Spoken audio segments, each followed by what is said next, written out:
Hi, welcome to the Mosaic Minute. My name is Jeff Bounds, and I'm the Vice President of Client Engagement and Marketing for our organization. And I am super excited that you're joining us today. And listen, this is our third week of doing these, and I can't tell you the amount of emails that we've been able to get, direct messages, and the support. And we are so happy because our intention here at Mosaic is to bring as much value as we can to our clients and everybody that we feel is on the best software for HR in the planet, UKG.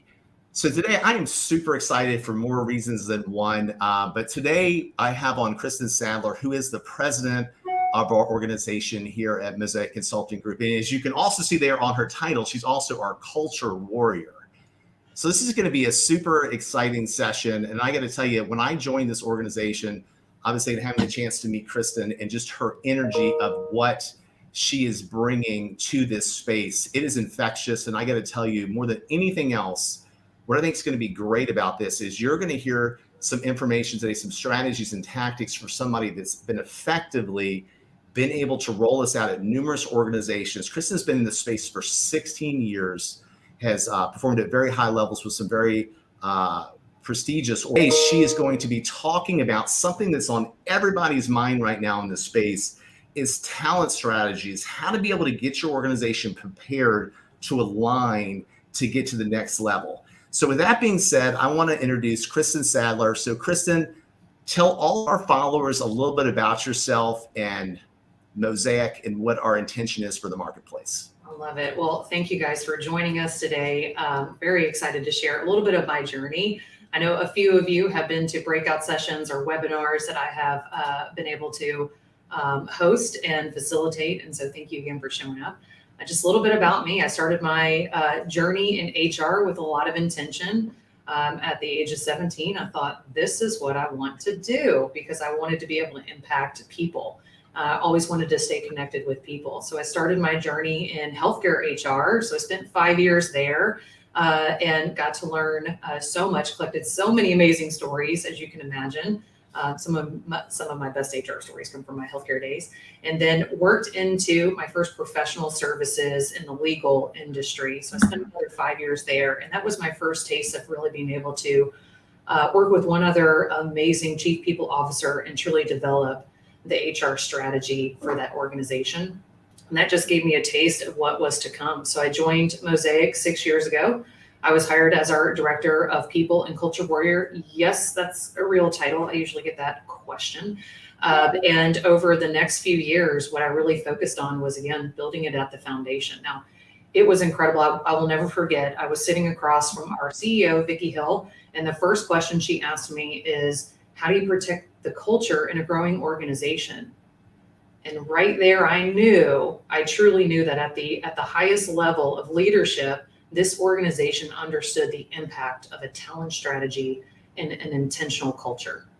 And so it was a HR, playground. Like I had been in heaven for the last 6 years, being able to actually add influence to the talent strategy. So we started out, and I know we'll go into a little bit more of that detail, but started out building that foundation. And I've had other HR professionals come in and be able to join and keep that train moving. In the last 2 years, I became our president, and again, could not let that culture warrior title go because I spread my wings into operations, into sales, and into the rest of the organization. So that's a little bit about me and my background and how I got here at Mosaic. That's awesome. And what we're going to discuss today, which I find very interesting, because when I watch, either podcasts or I watch, aggregate content online here, the one thing that I always want to understand is what are some key strategies that I can take from this and implement right now and what I'm doing day to day in my position. And the next thing that we're going to talk about here, which I think is really crucial, is, sometimes in talent strategy, it's kind of siloed to a certain extent. Either certain departments or certain individuals are always involved in it. And one of the things that we've done really well here at Mosaic is just the collaboration, the teamwork that we instill here every single day. But Krystyn, what I want you to speak into a little bit about is how should HR professionals actually consider who to include in that conversation around the talent strategy? Who are the key players that should be involved when you're looking to approach that inside your organization? Yes. So of course you have to have a good foundation with the business. And there's obviously some reasons why to that we'll get into here in a second. But as I was building the talent strategy here at Mosaic, what I focused in was to really understand our finances. Sounds crazy, right? In order to get to the people side, you have to actually understand how the business makes money. And so I learned a lot from our CFO. And he has continued to mentor me even after into his next adventure there. And even our current CFO, like that relationship between HR and the CFO has to be very found, or a controller, whatever that financial person is for you and your organization. And the reason why, of course, you can imagine most organizational budgets, the majority of it is spent on their people. It's their salaries, it's their bonuses, it's the burden, it's the benefits, it's all of that comes into that. So you have to understand not only how the business makes money, but how you can impact it. The other, of course, the instrumental relationship is understanding at that top leadership level. And so the CEO has to be instrumental in leading and guiding that. It cannot just be an HR only department initiative. It has to embody the whole organization. And lastly, past that, I will say operations. You have to be tied into operations because, again, you're supporting the physical talent of the organization and what the overall strategy is to be able to attract, develop, and retain. And so you have to work within the leadership level of your organization to best understand where they're going. So you have to build that relationship with those leaders. Yeah, and you've always been an advocate. I mean, I hear you talk about this every single day. And one of, I guess, your voice out in the market is giving HR a seat at the table, right? Yes. And that's where I think it really starts to change. And one of the things that we do here, and just even things inside of Mosaic that you've been able to roll out of like leveling up. You have a level up program, which is pretty impressive here. So any of you out there right now that are listening to this today and you're trying to bring your organization together, you're trying to get people not only just from an HR perspective, but a leadership perspective and to grow, we've been able to roll out a program here that we're helping people in different areas of our organization be able to learn different things, learn about EBITDA, learn about different sides of the business to be able to expand out their knowledge to make them more of a well-rounded individual. So love that. Okay, here's a great question. So to break it all down, what are the core components that are really going to fuel success in an effective talent strategy? Yes. Okay. Love this question. I've gotten this a lot from different HR professionals, especially different parts of your HR journey. First and foremost, start at the employee life cycle. To me, it's a circle, right? It's always evolving. It's always being tweaked. But at the end of the day, that employee life cycle is pretty sound. And so you can, as much as you break it down into the different elements, it really comes down to three very specific functions or strategies that you're building out. How do you attract talent, right? How do you develop that talent? And how are you retaining that talent? And so when I talk about attracting talent, this gets into your recruiting philosophies, your selection philosophies, your onboarding strategy. And I will say culture is intertwined into all of that, right? That's your competitive advantage typically. But within that attract, like when you think about this, and this is what I loved doing at Mosaic, it all has to be connected. It can't just be one strategy here, and another one over here. They all have to be intertwined. And that is actually the amazing advantage about using UKG is we were able to do that and line all of that up. So for instance, because I know some people like that tangible, like what do I do next, right? I'm looking for my books here because I'm a book lover. When I first, many years ago, was trying to define like what is our recruiting and selection methodology, what do we live by? Okay, we'll have to post this. I'll post this on my LinkedIn afterwards. Which describes the A method. And this was something I was able to take and not only ingrain into our recruiting and into our selection, but even into our performance management. And it's all intertwined in together. But realistically, it gets into, what does success look like for this role, right? Very basic question, but it should be intertwined into your recruiting, not only tool, but your strategy, your selection strategy, all the way to performance management. And so as we get into the develop portion of it, that's your employee and your leadership development. It's performance management. And again, culture is intertwined all into that. And retain, and I will gladly tell the story here in the retention. But retain is where I really, really, really get a lot of joy and energy from. This gets into employee engagement. This gets into DE&I, comp and benefits, and the well-being of your organization, again, with culture all intertwined. And so employee engagement is one of those items where, trust me, I know, I've sat across from the CEOs of the world, the COOs of the CFOs. Those are always a fun conversation. When you talk about employee engagement, most people think, oh, here's that fluffy term, here's that fluffiness, right? But how do you make it into a tangible? And when it comes down to actually driving results and the retention of your employees, I focused in on our employee engagement strategy. I have a whole webinar. I know it's saved on our website. I have a whole webinar that's dedicated towards, what survey questions do you ask to measure employee engagement? Literally, here are the questions, right? And you can utilize whatever tool, but we utilize employee voice within UKG, and we have data from year over year over year to track the progress of our employee engagement. And what's incredible is we were able to also find a correlation to turnover, like what the retention and the physical retention of our employees, the actual amount of turnover that comes out every year. There was a statistical correlation to our employee engagement scores, which is so phenomenal. So diving a little bit into that, and I usually, again, get this super fun question of like, where does some of this come from for employee engagement? I'm going to hold up one other book here. This book is called Magic. Back it out a little bit so they can see in the camera, and we'll post these in the comments, guys. Yeah. The book's called Magic. This what that stands for and how we measure it is M stands for meaningful work. A is autonomy. G is growth. I is impact, and C is connection. So how do you actually measure those 5 elements within your organization and then actually build a action plan to be able to increase those scores? And again, when we're talking about increasing scores, we're talking about changing aspects of your employee's life cycle. I want more growth opportunities. I'm sure every single one of you either feels that way today in your own organization, or have heard that feedback from your employees. How do you build out a growth strategy for your team? And so again, there are definitely ways to do that. Again, a ton of different books, research, call me, email me. You can put a plan in place and start making an impact into your organization's employee life cycle. Yeah. So just to recap that, great information. It's attract, develop, and retain. So just make sure you guys have that. Those are like the 3 core things. I always like to break things down into chunks.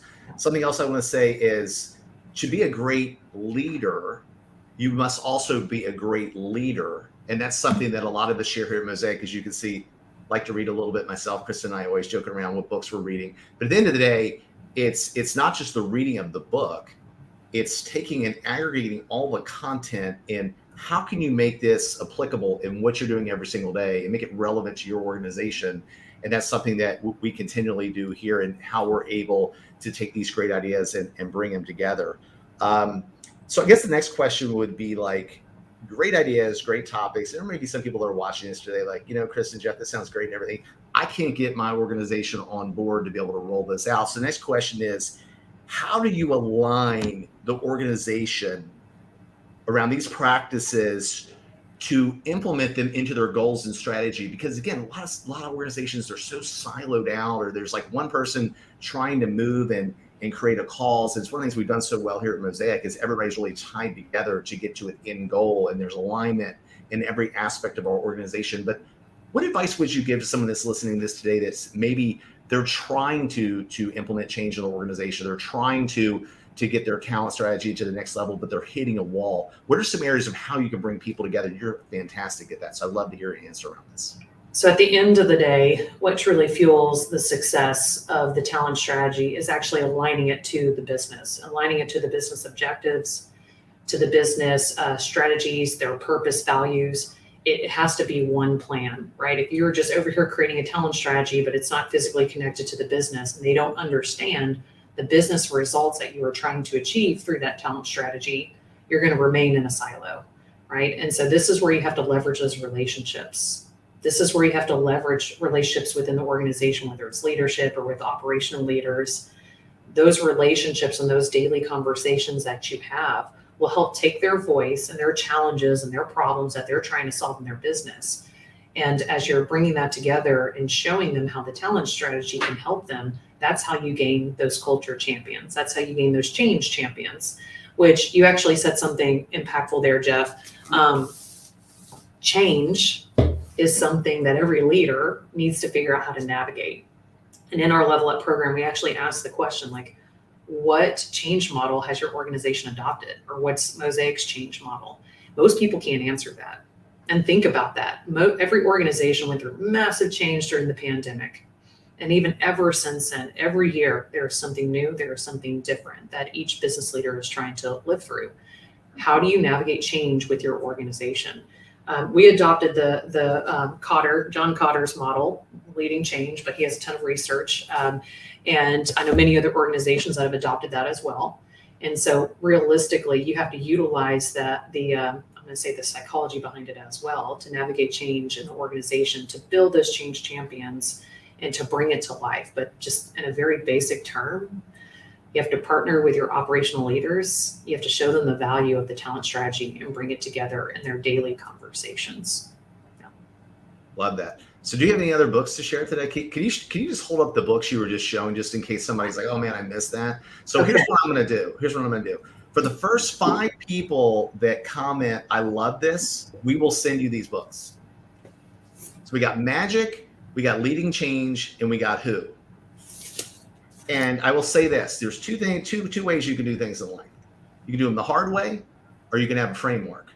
And the thing is, when you have a framework, you shorten the cycle. I mean, really, there's not a whole lot of original information. It's just like you find out people that are doing things really, really well, and you're able to replicate that. You're able to take yourself from here to there and then compress time, which is one of the hardest things to do.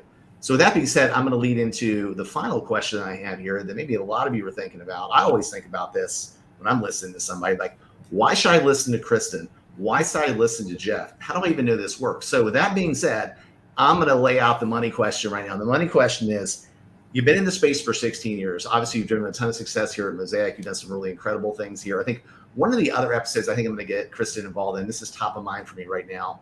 How many of you guys just watched the U.S. Open? If you watched the U.S. Open, throw a 1 in the comments. And one of the things about the U.S. Open is it's an organization that for 50 years, they've had pay equality. 50 years. That's unheard of. And it's really, really awesome. And we've actually been able to do that here at Mosaic. So if that interests you guys, and D&I and pay equity is interesting to you, maybe drop that in the chat. We can do a future episode on that. Very interesting. Just a side note, by the way. Anyhow, speak to the audience here. Everything we've talked about today, what are the key results you've driven, not only here at Mosaic, but in other organizations, the key KPIs, but more importantly, from the culture perspective? I mean, to have the title Culture Warrior, that's a big claim. So speak into how you've leveraged out everything you've talked about today and actually created some key change in the organizations you've been a part of. Wonderful. There are several KPIs that HR professionals track and look into and measure their success against. At the end of the day, there's a lot of different KPIs, or there's a lot of different measurements that at the end of the day are still attached to a basic 1 or 2. Right. And so I do think it's important that organizationally, when you talk about your KPIs organizationally, you hear a lot of, EBITDA, you hear about revenue targets and sold revenue targets, you hear about gross profit targets, right? And it continues, employee retention, client retention, right? So these are some of those main KPIs. And at the end of the day, the way that I advise for organizations is it really comes down to two. Everything else can be derived into those 2, but for 2. And for me, that's employee engagement. And again, how you measure that, how you continue to see the progress and build action plans off of that. A lot of your culture can be tied back into that employee engagement. Culture is as simple as the way that we treat each other every day. It's our everyday conversations. It's how we treat our customers and clients. It's not mystical. It's our actions. It's our behaviors. And so within that employee engagement score, there are questions that we specifically ask, which, by the way, I don't ask more than 14 questions, period. Otherwise, people will stop taking it. But culturally, there is an aspect there where you have those questions. And what I love about UKG's product is there's also AI that's built into looking through the feedback, and it gives you themes, reoccurring themes each time that you go through and look at those survey results. So it's going to tell you even more than just the basic level. It's going to tell you the actual feel of your people, which is so interesting. The other is, of course, turnover or retention, depending on how your organization looks at that, right? And this is an area where most HR professionals, right, you know your turnover score organizationally, by division, by department, whatever that looks like. But do you actually understand the cost of your turnover? So we went through this incredible exercise, and I've done this before, but specifically here, I looked at the physical cost of our turnover. Luckily, I have a great team of people who are even smarter than myself that really got into the analytical aspects of this. And again, it wasn't even like, of course, you need to look at, what's the cost to actually attract this talent and to recruit them and their background checks, right? What's the cost to actually send them their computers if you're virtual, or what is the actual cost of bringing on that new person? We also look at the revenue generated by that person. What is the gap of revenue that is missed as they're ramping up? So getting very specific to your business and understanding the physical cost of bringing somebody on and the cost of when somebody exits, right? We break that down into two very simple things: early turnover, AKA your first year of hire, right? Along with anything else after that. So just, I'm going to call it regular turnover for the moment. And so as we understood what the actual turnover cost was, I was able to put dollar amounts behind when that turnover reduced or increased. This is the cost of turnover to the organization. That's a very powerful message HR is able to bring to the business. Because essentially, right, HR usually doesn't generate the revenue, right? It's not the physical product or the service. It's typically a back-end function, right, that's there to support the organization. What we can do is control expenses. What we can do, save the organization money through building a talent strategy, right? By evaluating it and being able to bring to the table, here's the cost that we have. And so I was able to do that here. And that is actually the reason why I've been able to get into the seat that I'm sitting in. This is how HR got a seat at the table, is by being truly understanding and integrating myself into the business and translating it into the KPIs of the business. But to be that voice for our people and for the people strategy, and to say, okay, it's a lot. Again, most organizations, you're talking about anywhere from 80 to 90% of your budget is spent on your people. That's substantial. And so when you equate that into the cost of turnover and how you're able to impact that, it's a very impactful voice. So hopefully that answers the question, Jeff, but those are the two that I really do focus in on, is employee engagement and retention. Yeah, absolutely. And then closing out here, Krystyn and I were just chatting a little bit about this before we jumped on. I was just reading a book the other day. Imagine that, I was reading a book. We were reading a book the other day and it was talking about how an organization right now, a lot of people in the marketplace, it used to be a company would promote themselves, as like Mosaic or whatever. But what's really important here and what you're hearing today is you're hearing the president of our organization, right? So I'm going to ask Krystyn a question here that I think all of you, anybody that's watching this today, maybe you're working with us, maybe you're thinking of working with us, maybe you don't understand how partners work and you have different options. And I think it's always good to have options. But the question I'd like to ask you today, Krystyn, is why should somebody work with Mosaic and what makes us different? So if you could speak to that, I think that would be a great message for everybody watching this today to close out. Yeah, I love this question. So thank you. First and foremost, what you get from the Mosaic team is so much more than system implementers. So much more. What you get is a team of experts that have also sat in your HR seat, that have also sat in different roles in an organization, that have sat into change management seats as well. And so what we focus on is not just taking this amazing piece of technology and getting it put into your organization with your organizational mates, but we also come with our best practices. We also come with, how are we aligning the strategy to your business and to your organization? How are we looking through the change management practices to make sure that this is adopted? Because for us, what really matters is not, again, just putting this piece of technology in your company. It's making sure that you're successful with it, making sure that you as an HR or business leader are able to get the results that you need by taking your strategy and putting it into this amazing piece of tool. So that's the part where this is why we're different. Our team of experts continue to give those best practice results. They're there to share and guide and be able to make sure that you are successful. Fantastic. Well, listen, this was I knew this would be amazing, but this was great. And I think everybody's going to find a lot of value in this. So again, we really appreciate you. Got a little bit of noise in the background here. So Krystyn, I'm going to let you close this out. Well, thank you guys so much for coming today. We look forward to seeing you next week. And again, you know how to reach us, whether it's through LinkedIn or through email, and we'll provide books and sources and all that kind of good stuff later. So thank you.